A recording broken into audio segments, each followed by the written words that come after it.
By now, you've probably seen Roblox's front page filled with cash grabs and simulators and wondered, where the hell are all the good games? Well, you're in luck. I'm on a mission to find legitimately great games on Roblox and give them as much exposure as possible. So without further ado, MERC, a 3D movement shooter with so much movement that the devs had to add an aim assist. You got your basic slide jump, and wall run, but those aren't aim assist worthy.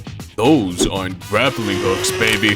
They gave these limited charges with the cooldown, and that still isn't enough to stop you from getting permanent airtime. But I get it, grappling hooks might not be your style, and that's okay. Swap it out with the unextricator and literally rewind yourself out of a terrible situation with the push of a button. The movement mix-ups you can do with this is crazy, but that's not the highlight here. Nah, cause we got the meteor to send you from 0 to 70 in the school zone, baby. Woo! But seriously, don't do that. In a similar fashion to Call of Duty and Phantom Forces, you got an arsenal of weapons you can unlock by playing the game. You start off with the long-range options that, well, outrange your opponents, but are a bit harder to aim with. Then you got the short-range weapons, super easy to land your shots with, insane DPS, but bottlenecks by their lack of range.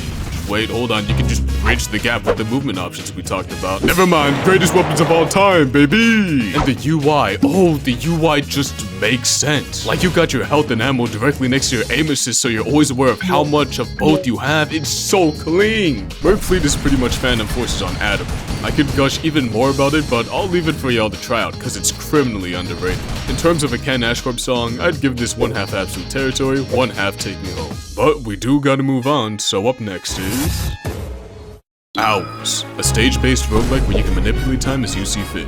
Stop time, skip it, speed it up for only yourself. There's a lot of time-altering tempos you can use in this game to your advantage, and it is incredibly fun to experiment with them. There are 4 total stages in Hours, all of which have unique enemies and bosses. You beat down the enemies, no-diff the boss, get an upgrade, and repeat for each stage until you reach the final boss. But compared to a game like MERC Fleet, Hours plays kinda slow. Even the faster characters have a good amount of end lag on their moves, but it's not a bad thing. You just gotta play methodically, especially on the higher difficulties. Different enemies and bosses all require different approaches based on the limitations of your character, which can only temporarily be broken by your tempo. Take the Visitor for example. This dude is a tank, sporting damage reduction and extreme DPS at the cost of being one of the slowest playable characters in the game. But pair him up with a rush tempo, which lets you quadruple the speed of time for yourself only, and you've got yourself a bona fide boss killer. Now, the monologue I just went on, apply it to every possible character and tempo. And don't worry, I did the math, 480 different possible combinations. And that's not including the difficulty. But,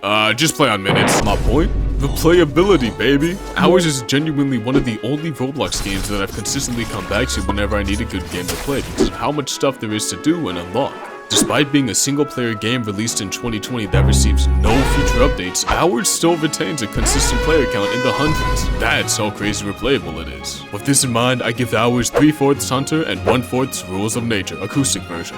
Banger game, and you've probably already seen it, but YouTube algorithm, baby. Moving on. BRICKBATTLER, a story-based beat-em-up with some crazy combos, bumpin' music, and a style meter. Sound familiar? Yup, we got that Devil May Cry in Roblox, baby. Woo! The game's pretty short, with 2 introductory stages and a boss at the end to beat, but damn is it a fun experience. You're given a sword, skateboard, akimbo guns, and a comically large horde of enemies to obliterate in a wide variety of environments. And I know, only 3 main weapons? Compared to a game like Combat Initiation, this definitely is a low number, but bear with me here. Each individual weapon has unique combo paths and special moves you can pull off, depending on the situation, so you could absolutely infinitely combo one unfortunate lad by properly cycling through your weapons. And of course, BRICKBATTLER couldn't be considered a DMC game without a proper Royal Guard, so yeah, there's your parry. And keep in mind that all this combo talk is ignoring the unique stages that BRICKBATTLER sports. Different environments means different ways to get the job done, so if there's ever a conveniently placed bomb, yup, the fun of this game definitely comes from crushing these hordes as efficiently and quickly as possible. And this especially applies to the boss at the end, Shotgun Man. I ain't trying to spoil this fight for you, but you're gonna need your parry. BRICKBATTLER is a pretty short experience, and it definitely doesn't have the replayability of games like Hours or MERC Fleet, but it is a pretty fun game nonetheless. In terms of a Ken Ashcorp song, I'd give it a Bergs. Yup, just the Bergs.